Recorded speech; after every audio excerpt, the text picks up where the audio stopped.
ہمارا گاؤں وہاں سے 6-7 میل دور تھا۔ موجے ڈاکو نے ہمیں اس قسم کی دھمکیاں دینی شروع کر دیں کہ میرے ساتھی تمہارے سارے گاؤں کو جلا دیں گے، خون خرابہ کریں گے، وغیرہ وغیرہ۔ ہم نے اس کی دھمکیاں سن لیں، کوئی جواب نہ دیا۔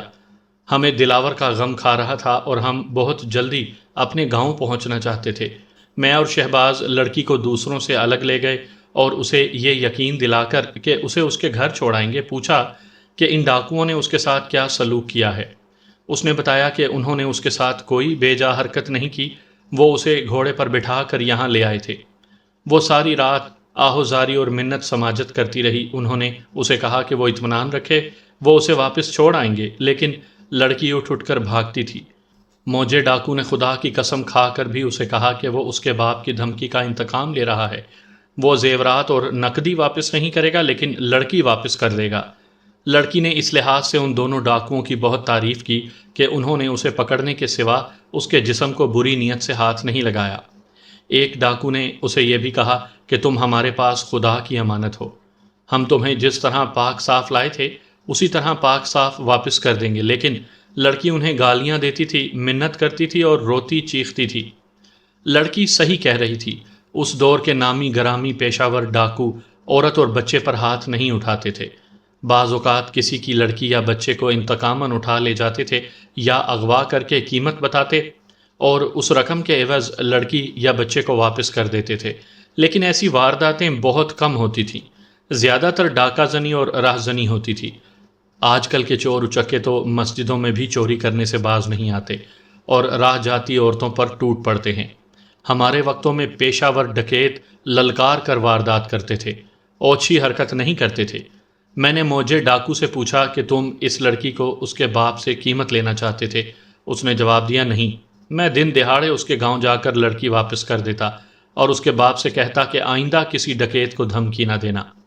ہم گاؤں کی طرف چل پڑے۔ آدھے راستے میں تھے کہ ہمارے گاؤں کے 3 گھڑ سوار سر پٹ دوڑتے آئے۔ دلاور گاؤں پہنچ چکا تھا۔ وہاں سے شہر کا سرکاری ہسپتال 5 میل دور تھا۔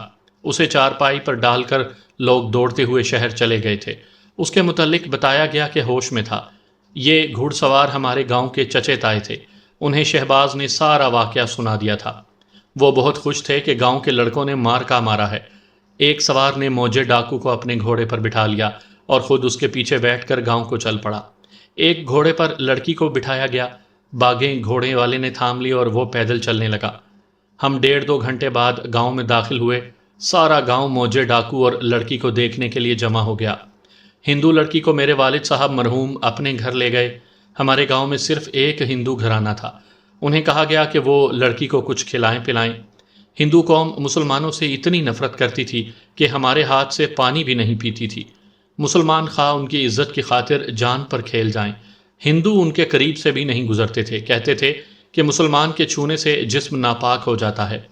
لڑکی کا گاؤں 4 میل دور تھا۔ لڑکی کے باپ کو اطلاع دینے کے لیے ایک آدمی بھیج دیا گیا۔ ہم تو صبح سویرے گاؤں سے نکل آئے تھے۔ واپس آئے تو یہ خبر ہمارے گاؤں میں پہنچ چکی تھی کہ فلاں گاؤں میں ڈاکہ پڑا ہے اور ساہوکار کی لڑکی اغوا ہو گئی ہے۔ پھر شہباز دلاور کو خون میں نہایا ہوا گھوڑے پر ڈالے گاؤں میں پہنچا، اور جب گاؤں والوں کو پتہ چلا کہ یہ گھوڑا موجے ڈاکو کا ہے اور اسے لڑکی سمیت پکڑ لیا ہے تو وہاں اس خبر نے اور دلاور کی حالت نے کچھ اور ہی رنگ پیدا کر دیا۔ جو لوگ دلاور کو شہر ہسپتال لے گئے تھے انہوں نے وہاں تھانے میں رپورٹ بھی دے دی۔ ہمارا تھانہ شہر میں تھا۔ شام سے بہت پہلے تھانے دار گھوڑے پر سوار پہنچ گیا۔ اس کے پیچھے پیچھے پولیس کی گارڈ بھی آ گئی۔ لڑکی کا باپ بھی آ گیا۔ رات بہت دیر تک بیانات ہوتے رہے۔ ہمیں دلاور کے متعلق بہت فکر تھی۔ رات کو شہر سے 2 آدمی واپس آئے۔ انہوں نے بتایا کہ وہ اب خطرے سے باہر ہے۔ موجا ڈاکو کئی اور وارداتوں میں مطلوب تھا۔ تھانے دار بہت ہی خوش تھا کہ اس کے علاقے کا ایک ڈاکو پکڑا گیا ہے۔ ڈاکو کا گھوڑا گاؤں میں ہی تھا۔ تھانے دار نے گھوڑے کی زین کے ساتھ وہ تھیلا بندھا دیکھا جس میں گھوڑے کو دانہ کھلایا جاتا ہے۔ اس تھیلے میں زیورات اور نقدی تھی۔ موجے اور لڑکی کے بیانوں سے اور بعد میں دلاور کے بیان سے پتہ چلا کہ ہم جب اس شگاف سے چل پڑے تھے تو کچھ دور جا کر دیکھا کہ دلاور ہم میں نہیں تھا۔ وہ دبے پاؤں پیچھے رہا اور غیرت کے جوش میں آ کر اکیلا ہی کلہاڑی اٹھائے شگاف میں چلا گیا۔ اندر جگہ کھلی تھی اور اوپر سے قدرتی طور پر نصف ڈھکی ہوئی تھی۔ دونوں ڈاکو لڑکی کو بٹھائے ہوئے کچھ کہہ رہے تھے۔ انہوں نے اس کے ہاتھ اور پاؤں کھول دیے تھے۔ لڑکی رو رہی تھی۔ دلاور نے انہیں للکارا، لڑکی میرے حوالے کر دو۔ ڈاکوؤں نے اسے پیار سے کہا، کاکا گھر چلا جا۔ مگر کاکا بڑا گرم تھا، اس نے آگے ہو کر لڑکی کا بازو پکڑ لیا۔ تب موجے نے اسے دھکا دیا۔ دلاور نے لڑکی کو چھوڑ کر کلہاڑی کا وار کیا۔ اس نے اپنا کتا کھول دیا تھا، کتا سدھایا ہوا تھا۔ ڈاکوؤں نے کلہاڑی سے دلاور پر مل کر حملہ کیا۔ موجے نے اپنے بیان میں کہا کہ اس نے اتنا دلیر اور پھرتیلا لڑکا کبھی نہیں دیکھا۔ اس نے جم کر مقابلہ کیا۔ کتے نے بھی ڈاکوؤں پر حملے کیے، لیکن ڈاکو بھی کلہاڑی باز تھے۔ ان میں سے ایک نے دوسرے سے کہا، نکلو استاد، یہ سارے لڑکے آ گئے تو پھنس جائیں گے، ان کے پاس کتے بھی ہیں۔ ایک نے دلاور پر حملہ کیا اور دوسرے نے لڑکی کو دبوچ لیا۔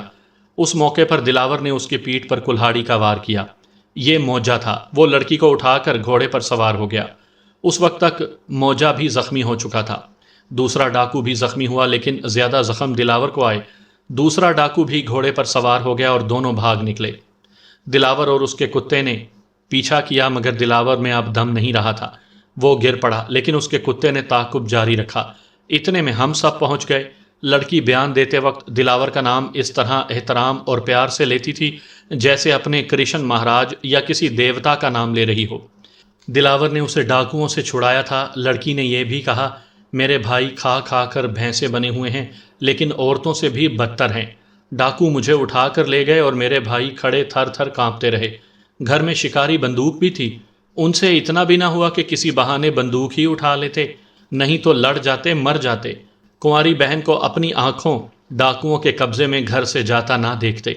یہ بھی انسان ہی تھا جو اکیلا دو سے لڑ گیا اور اس نے اپنا جسم کیما کروا لیا۔ پولیس کی تفتیش کا بڑا لمبا سلسلہ شروع ہو گیا۔ یہ ایک الگ کہانی ہے۔ لڑکی کو اس کے باپ کے سپرد کیا گیا۔ اسے اور اس کے باپ کو تھانے دار نے اگلے روز تھانے آنے کو کہا۔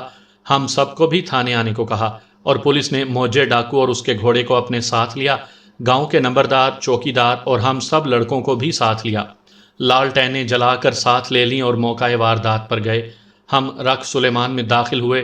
لوگ کہتے تھے کہ یہاں سے دن کے وقت بھی کوئی نہیں گزرتا، جن اور چڑیلیں کھا جاتی ہیں، لیکن آدھی رات کے وقت بھی ہمیں کوئی جن نظر نہیں آیا۔ لالٹینوں کی روشنی میں شگاف کے اندر گئے۔ موجے کی نشاندہی پر ایک جگہ کھودی گئی۔ زمین سے ایک ٹرنک برآمد ہوا جس میں زیورات، نقدی اور کپڑے پڑے تھے۔ موجا ڈاکو بڑی بری حالت میں تھا۔ اس کی پیٹھ اور ران پر کلہاڑیوں کے زخم تھے۔ اس نے کئی بار تھانے دار سے کہا کہ مجھے ہسپتال لے چلو۔ تھانے دار نے اسے بڑی بری گالیاں دے کر کہا، تم میری نظروں کے سامنے مر جاؤ، اپنے ہاتھ سے تمہیں پانی نہیں پلاؤں گا۔ گاؤں والوں نے کورے سود کی اٹیاں جلا کر ان کی راکھ اس کے زخموں میں بھر دی اور دارو یعنی دیسی شراب ڈال دی۔ ہمارے گھر میں زخموں کا ایک مرہم تھا، وہ لگا کر اس کے زخموں پر کپڑے باندھ دیے تھے۔ اسے روٹی کھلائی اور دودھ بھی پلایا تھا۔ زخموں نے اسے بہت تنگ کر رکھا تھا۔ تھانے دار نے اسے کہا تھا کہ پورا اقبال جرم کرو، مال کی نشاندہی کرو، اپنے ساتھیوں کی نشاندہی کرو، ہیرا پھیری کرو گے تو بھوکا رکھوں گا، ایک ٹانگ پر کھڑا رکھوں گا اور پیاسا مار ڈالوں گا۔ موجے نے ہتھیار ڈال دیے تھے اور اس نے مال کی نشاندہی بھی کر دی۔ رات اسی طرح گزر گئی۔ صبح ہم نے ساری پولیس کو اور موجے کو ناشتہ کھلایا اور ہم سب ان کے ساتھ تھانے گئے۔ وہاں لڑکی، اس کا باپ اور دونوں بھائی پہنچ چکے تھے، لیکن بہت پریشان تھے۔ کہتے تھے کہ لڑکی ان کے ساتھ آئی تھی، معلوم نہیں کہاں غائب ہو گئی ہے۔ ہم سب نے ادھر ادھر ڈھونڈا، وہ کہیں بھی نہ ملی۔ تھانے دار نے کہا کہ موجے کے ساتھی وار کر گئے ہیں، لیکن ہم حیران تھے کہ تھانے میں سے وہ لڑکی کو کس طرح اڑا کر لے گئے۔ دلاور ہسپتال میں تھا، جو تھانے سے 200-300 گز دور تھا۔ تھانے دار اسے دیکھنے کے لیے چلا تو ہم بھی ساتھ چلے گئے۔ وہاں گئے تو یہ ہندو لڑکی دلاور کے پاس بیٹھی ہوئی تھی۔ دلاور کی والدہ مرحومہ اور والد مرحوم بھی وہیں تھے۔ لڑکی سے پوچھا کہ وہ یہاں کس طرح آئی ہے۔ اس نے بتایا کہ اس کا باپ اور بھائی تھانے میں گئے تو وہ چپکے سے کھسک آئی اور کسی سے پوچھا کہ ہسپتال کہاں ہے۔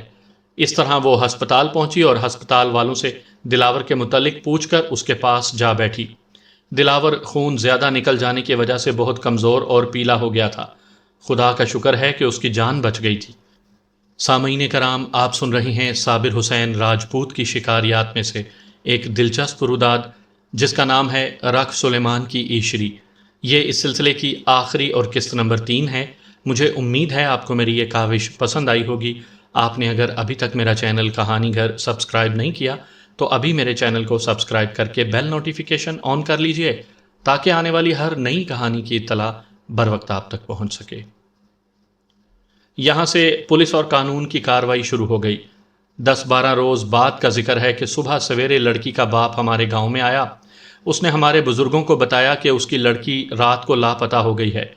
اس ہندو کو چونکہ ہمارے گاؤں سے ایک سہارا ملا تھا، اس لیے وہ فریاد لے کر ہمارے ہی گاؤں میں آیا۔ اس نے بتایا کہ لڑکی شام کے وقت کسی بہانے سے باہر نکلی، پھر واپس نہیں آئی۔ اسے یہی ڈر تھا کہ رات کو موجے کے ساتھی اسے اٹھا لے گئے ہیں۔ اس ہندو کو ہمارے بزرگوں نے تھانے جانے کا مشورہ دیا، لیکن وہ اکیلا جانے سے ڈرتا تھا، کہتا تھا کہ راستے میں ڈاکو اسے قتل کر دیں گے۔ مجھے اور شہباز کو اس کے ساتھ بھیجا گیا۔ افضل اور موٹر بھی ساتھ ہو گئے۔ ہم شہر تھانے میں گئے، تھانے دار کو بتایا تو وہ بولا لڑکی ہسپتال میں ہے۔ تھوڑی دیر گزری، دلاور کا باپ اسے تھانے میں لایا تھا اور کہتا تھا کہ یہ لڑکی رات کو گاؤں سے ہسپتال میں آئی ہے، کہتی ہے کہ واپس نہیں جاؤں گی، دلاور ٹھیک ہو جائے گا تو اس کے ساتھ جاؤں گی۔ میں اسے اس لیے تھانے میں لایا ہوں کہ ہم پر حرف نہ آئے۔ میں نے لڑکی کو دلاور کے باپ کے ساتھ بھیج دیا ہے اور اسے کہا ہے کہ وہ فکر نہ کرے۔ لڑکی چونکہ دلاور کی ممنون ہے، اس لیے اس کی تیمارداری کرنا چاہتی ہے۔ دلاور کا باپ دلاور کے ساتھ ہسپتال میں تھا۔ ہم ہسپتال گئے۔ دلاور اتنا بہتر ہو گیا تھا کہ اٹھ بیٹھا تھا۔ لڑکی وہیں تھی۔ باپ نے اسے گھر چلنے کو کہا تو اس نے انکار کر دیا۔ ہم سب حیران تھے کہ لڑکی، اور وہ بھی ہندو لڑکی، رات کے وقت اتنی دور گاؤں سے تنے تنہا پوٹوہار جیسے علاقے میں پیدل شہر تک پہنچی، اور وہ ڈری بھی نہیں۔ اس وقت میں نوجوان تھا، میں انسانی نفسیات کو نہیں سمجھتا تھا۔ آج اس بڑھاپے میں مجھے وہ لڑکی یاد آتی ہے تو اس وقت کی جذباتی کیفیت بیان کر سکتا ہوں، جو مختصراً یہ ہے کہ لڑکی نارمل نہیں رہی تھی۔ دلاور کو وہ فرشتہ سمجھتی تھی، اس کا ذہن اپنے قابو سے نکل گیا تھا۔ ہم سب نے اسے کہا کہ گھر چلو تو اس نے معصوم سے بچے کی طرح کہا اس کے ساتھ جاؤں گی۔ آخر دلاور نے اسے کہا اپنے باپ کا کہا مان جاؤ اور چلی جاؤ۔ لڑکی نے کہا نہیں، میں تمہارا کہا مانوں گی۔ دلاور نے کہا تو پھر چلی جاؤ۔ وہ باپ کے ساتھ چل پڑی۔ 1 مہینے بعد دلاور بالکل تندرست ہو کر گھر آ گیا۔ اس دوران لڑکی ایک بار اپنے باپ کے ساتھ شہر دلاور کو دیکھنے گئی، اور جب وہ دلاور گھر آیا تو وہ ماں کے ساتھ دلاور کو دیکھنے آئی، مگر ماں نے واپسی کی تیاری کی تو لڑکی نے اس کے ساتھ جانے سے انکار کر دیا، کہنے لگی یہیں رہوں گی اور اس گھر کی خدمت کروں گی۔ اسے بڑی ہی مشکل سے ماں کے ساتھ بھیجا گیا۔ چند دنوں بعد وہ اکیلی آ گئی۔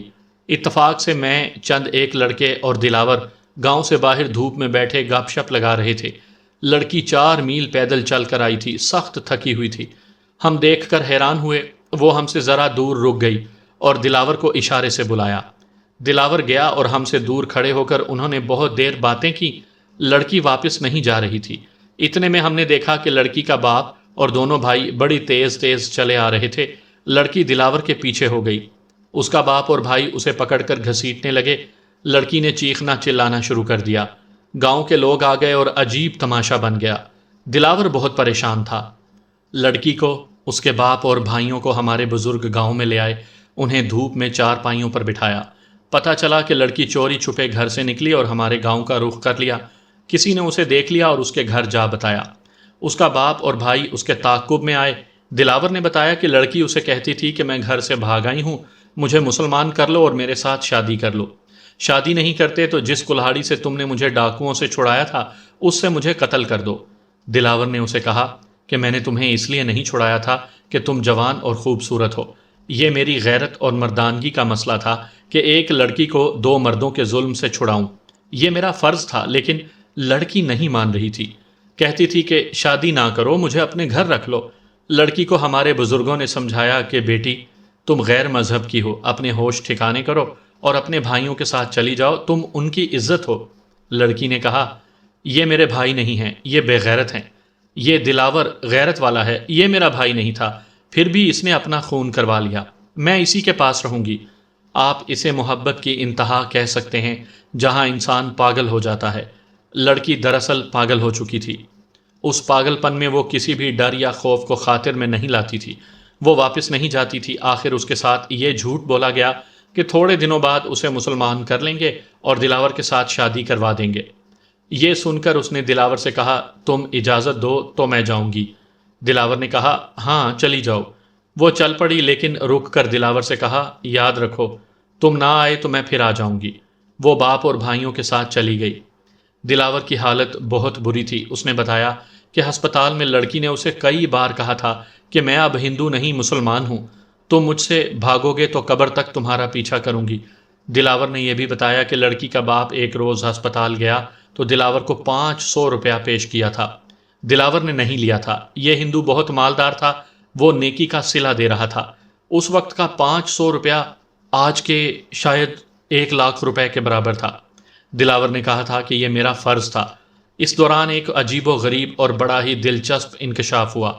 پولیس سے پتہ چلا کہ موجے ڈاکو نے بتایا ہے کہ رکھ سلیمان میں کوئی جن اور چڑیل نہیں ہے۔ اس جگہ کو اس کا باپ اور اس کے ساتھی ڈکیتی کا مال چھپانے کے لیے استعمال کیا کرتے تھے۔ موجے کا باپ بھی ڈکیت تھا۔ وہ موجے کی طرح مشہور نہیں ہوا تھا۔ اس نے 2 دفعہ قید بھی کاٹی تھی۔ 20 سال گزرے وہ مر گیا تھا۔ اس وقت موجہ 15-16 سال کا تھا۔ اس نے باپ کا پیشہ اختیار کیا اور ڈاکو کی حیثیت سے شہرت پائی۔ رکھ سلیمان ایک ایسی جگہ تھی جہاں مال چھپایا جا سکتا تھا۔ اس کے باپ نے یہ جگہ موجے کو دکھائی تھی۔ اس کے باپ کو اس کے استاد نے دکھائی تھی۔ موجے کے بیان کے مطابق اسے باپ نے بتایا تھا کہ یہ جگہ بہت ہی مدت سے ارد گرد کے علاقے کے لیے ڈراؤنی بنی ہوئی تھی۔ لوگ سمجھا کرتے تھے کہ یہاں جن اور چڑیلیں رہتی ہیں۔ 100 سال سے زیادہ عرصہ گزرا، کسی ڈاکو نے یہ جگہ استعمال کی اور دیہات میں مشہور کر دیا تھا کہ یہ جگہ خطرناک ہے۔ اس کے بعد ڈاکوؤں اور راہزنوں نے اپنے مخبروں کی زبانی اس جگہ کے متعلق بڑی ڈراؤنی کہانیاں مشہور کر دیں۔ وہ جاہلیت کا زمانہ تھا۔ ایسی ہر کہانی کو جو میں نے آپ کو اس کہانی کے شروع میں سنائی ہے، لوگ سچ مانا کرتے تھے۔ اب بھی دیہات میں جنوں، بھوتوں اور چڑیلوں کی یہ کہانیاں سچ مانی جاتی ہیں۔ ڈاکوؤں نے ابتدا میں اس جگہ سے گزرنے والے لوگوں کو چھپ کر اور طرح طرح کی آوازیں نکال کر ڈرایا بھی تھا۔ کچھ تو یہ جگہ شکل و صورت سے ہی ڈراؤنی تھی، باقی کسر جنوں کی کہانیوں نے پوری کر دی۔ کرتے کرتے اس جگہ کو لوگ رکھ سلیمان کہنے لگے اور انہوں نے ادھر سے گزرنا ہی چھوڑ دیا۔ ڈاکو یہی تو چاہتے تھے کہ کوئی ادھر سے نہ گزرے۔ پھر یہاں گدوں اور بڑی چمگادڑوں نے گھونسلے بنانے شروع کر دیے۔ یہاں ڈاکوؤں اور راہزنوں کے سوا اور کوئی نہیں آتا تھا۔ وہ یہاں چھپتے تھے اور مال چھپاتے تھے۔ موجہ ڈاکو بھی اس جگہ کو استعمال کرتا رہا تھا۔ یہ روداد بھی بہت دلچسپ ہے کہ ابتدا میں ڈاکوؤں نے کیسے کیسے طریقوں سے لوگوں کو اس جگہ سے ڈرایا تھا، لیکن یہ بہت لمبا قصہ ہے۔ ہم نے اپنے گاؤں والوں کو رکھ سلیمان کی حقیقت بتائی تو کسی نے بھی نہ مانی۔ انہوں نے سنی سنائی کہانیاں دہرانی شروع کر دیں۔ بہرحال ہم نے رکھ سلیمان سے ڈرنا چھوڑ دیا اور 3-4 ماہ بعد پھر وہاں گئے تھے۔ وہاں گدوں کے سوا کچھ بھی نہیں تھا۔ اس ہندو لڑکی نے دلاور کو بڑی مشکل میں ڈال دیا۔ اگر آج کا کوئی نوجوان ہوتا تو اس لڑکی کے گاؤں کے چکر کاٹتا رہتا، لیکن دلاور وہ نوجوان تھا کہ اتنی خوبصورت لڑکی اس کے لیے پاگل ہوئی جا رہی تھی اور وہ چھپتا پھرتا تھا۔ اکثر پریشان رہتا اور کہتا تھا کہ لوگ نہ جانے کیسی کیسی باتیں بناتے ہوں گے۔ یہ بھی اچھا ہوا کہ لڑکی نے بڑوں کے سامنے کہہ دیا تھا کہ وہ مسلمان ہو کر دلاور کے ساتھ شادی کرے گی۔ یہ معاملہ چوری چھپے کا نہیں تھا۔ ایک موقع ایسا بھی آیا کہ گاؤں کے 2 بزرگوں نے دلاور کے والد مرحوم سے کہا کہ ایک ہندو لڑکی مسلمان ہو جائے تو ثواب کا کام ہے، اسے مسلمان کر لو اور بہو بنا لو۔ والد صاحب کسی حد تک مان گئے تھے، لیکن دلاور نے انکار کر دیا۔ اس نے کہا کہ سارا علاقہ کہے گا کہ خانو نے لڑکی کی خوبصورتی دیکھ کر اسے ڈاکوؤں سے چھڑایا تھا۔ لڑکی کے متعلق اس کے گاؤں کے مسلمانوں سے پتہ چلتا رہا۔ معلوم ہوا کہ اس نے ماں باپ کو پریشان کر رکھا ہے اور ایک روز وہ مسجد میں چلی گئی تھی۔ مولوی صاحب سے کہا کہ مجھے مسلمان کر لو اور خانو کے پاس چھوڑ آؤ۔ مولوی صاحب نے 2 بزرگوں کو بلایا اور لڑکی کو اس کے گھر چھوڑائے۔ لڑکی کے باپ اور بھائیوں نے اسے مارا پیٹا۔ یہ فساد بڑھ بھی گیا کیونکہ لڑکی کو وہ جب مارتے تھے تو وہ گھر سے بھاگ کر کسی مسلمان کے گھر چلی جاتی تھی۔ ایک روز اس کے باپ نے مسلمانوں کے سامنے کہا، میں اسے زہر دے دوں گا، مسلمان کے ساتھ شادی نہیں کرنے دوں گا۔ لڑکی کہتی تھی کہ میں مسلمان ہو گئی ہوں۔ اس نے سنا ہے کہ یہ بھی کہا تھا کہ مسلمان اگر ڈاکو ہو تو بھی اچھا ہوتا ہے۔ اس نے موجے ڈاکو کی بھی تعریفیں شروع کر دیں اور کہنے لگی کہ وہ ڈاکو تھا، مجھے ساری رات اپنے پاس رکھا، لیکن اس کی نیت خراب نہیں ہوئی۔ اس نے مجھے میرے باپ کی دھمکی کی وجہ سے اٹھایا تھا۔ پھر وہ کہتی تھی کہ میرا خاوند خانو ہے اور میں مسلمان ہوں۔ باپ نے اسے اپنے گاؤں کے ایک ہندو کے ساتھ زبردستی بیاہ دیا۔ شادی کے چند روز بعد لڑکی ایک بار پھر چوری چھپے ہمارے گاؤں میں آ گئی اور سیدھی دلاور کے گھر گئی۔ بعد میں دلاور نے بتایا کہ لڑکی نے اسے کہا تھا کہ تم نے مجھے قبول نہیں کیا، اب میری ایک خواہش پوری کر دو، میرے پہلے بچے کے باپ تم ہوگے۔ دلاور ایسی بات ماننے والا کہاں تھا؟ دلاور کے گھر والوں نے لڑکی کو بہت سمجھایا مگر وہ جاتی ہی نہیں تھی۔ اس نے سب کے سامنے کہنا شروع کر دیا، میرا پہلا بچہ خانو ہوگا۔ شام سے ذرا پہلے اس کا باپ اور خاوند آ گئے اور وہ اسے زبردستی لے گئے۔ وہ اب بالکل ہی پاگل ہو چکی تھی۔ میں آج محسوس کرتا ہوں کہ اس کے دماغ پر اغوا اور ڈاکوؤں کی دہشت کا بھی اثر تھا، اور اس دہشت میں دلاور کی محبت شامل ہو گئی تھی اور راستے میں مذہب آ گیا تھا جس سے اسے نفرت ہو گئی تھی۔ اسے اپنے ماں باپ اور بھائیوں سے بھی نفرت ہو گئی تھی۔ خاوند کو تو اس نے قبول ہی نہیں کیا تھا۔ ان سارے عناصر نے مل کر اسے دیوانہ بنا ڈالا تھا۔ پھر یہ اطلاع ملی کہ اس کے خاوند نے اس کے والدین سے کہہ دیا ہے کہ وہ اس لڑکی کو اپنے گھر میں نہیں بسا سکتا، لیکن ہندوؤں کے قانون بڑے سخت تھے، طلاق ممکن نہیں تھی۔ اور ایک صبح ہمارے گاؤں میں شور اٹھا، 2 لاشیں جا رہی ہیں۔ ہم دوڑتے گئے، 2 چارپائیاں ہمارے گاؤں کے قریب سے گزر رہی تھیں جو مسلمانوں نے اٹھا رکھی تھیں۔ ساتھ اس ہندو لڑکی کا باپ، بھائی، خاوند اور دوسرے رشتہ دار تھے۔ پتہ چلا کہ لڑکی اور اس کے خاوند کو کسی نے زہر دے دیا ہے۔ خاوند مر چکا ہے اور لڑکی ابھی زندہ ہے۔ وہ بے ہوش تھی۔ وہ انہیں شہر لے جا رہے تھے۔ شہر کا راستہ ہمارے گاؤں کے قریب سے گزرتا تھا۔ ہم سوچنے لگے کہ دونوں کو کس نے زہر دیا ہے۔ شاید موجے ڈاکو کے ساتھیوں نے انتقام لیا ہو۔ دوسرے دن ہمیں پوری خبر مل گئی۔ نمبردار تھانے کسی کام سے گیا تھا۔ اس نے بتایا کہ لڑکی ہسپتال میں زندہ پہنچی تھی۔ پولیس وہیں چلی گئی۔ ڈاکٹر لڑکی کو دوائیاں اور ٹیکہ دے کر ہوش میں لے آیا۔ اس نے صرف اتنا سا نزعی بیان دیا کہ میں نے اس آدمی کو کبھی بھی خاوند نہیں سمجھا تھا۔ یہ مجھے زبردستی بیوی بنانا چاہتا تھا۔ میں اسے کہتی تھی کہ میرا خاوند خانو ہے، تم نہیں۔ خاوند مجھے مارتا پیٹتا تھا اور اس کا باپ بھی مجھے مارتا تھا۔ میں نے کل زہر لیا اور اسے دودھ میں پلا دیا اور خود بھی زہر پیا ہے۔ لڑکی نے یہ وصیت کی کہ میری لاش ہندوؤں کو نہ دینا، لاش جلانا نہیں، خانو کے گھر چھوڑ آنا، میں مسلمان ہوں۔ خانو سے کہنا کہ مجھے اپنے قبرستان میں دفن کرے۔ وہ مر گئی اور اس کی لاش ہندو لے گئے۔ رکھ سلیمان کی پہلی اور آخری حسین چڑیل جلا دی گئی اور رکھ سلیمان کی کہانی ختم ہو گئی۔ موجے ڈاکو کو بہت سی وارداتوں میں 27 سال سزائے قید ہو گئی۔ رکھ سلیمان سے لوگ بدستور ڈرتے رہے اور ایک نئی کہانی مشہور ہو گئی۔ لوگ وثوق سے کہنے لگے کہ ایشری یعنی ہندو لڑکی، اس پر رکھ سلیمان کے ایک جن کا قبضہ ہو گیا تھا۔ اس جن نے اسے کہا تھا کہ خانو کے ساتھ شادی کرو۔ یہ کہانی کچھ عرصہ سنی سنائی جاتی رہی۔ 10-12 سال بعد رکھ سلیمان کی دہشت کم ہونے لگی۔ کرتے کرتے لوگ ادھر سے گزرنے لگے اور پھر کسان وہاں کے درخت کاٹنے لگے۔ پھر ساون کی بارشوں سے مٹی کے ٹیلے شکلیں بدلتے گئے۔ آج وہاں کی دنیا ہی بدلی ہوئی ہے۔ وہ جگہ جہاں موجے ڈاکو نے ایشری کو لے جا کر چھپایا تھا ہموار ہو گئی ہے۔ لوگ ایک مدت گزری بھول گئے ہیں کہ اس جگہ کا نام رکھ سلیمان ہوا کرتا تھا۔ خانو کو یاد کرنے کے لیے میں اور شہباز رہ گئے ہیں۔ خانو کی اولاد اس کی بہادری سے واقف ہے، مگر اولاد کی اولاد کو دیکھا ہے، بال لڑکیوں کی طرح بڑھائے ہوئے، فلموں اور شہر کی بے حیائی کا مارا ہوا لڑکا۔ اس سے تو رکھ سلیمان کی ایشری اچھی تھی۔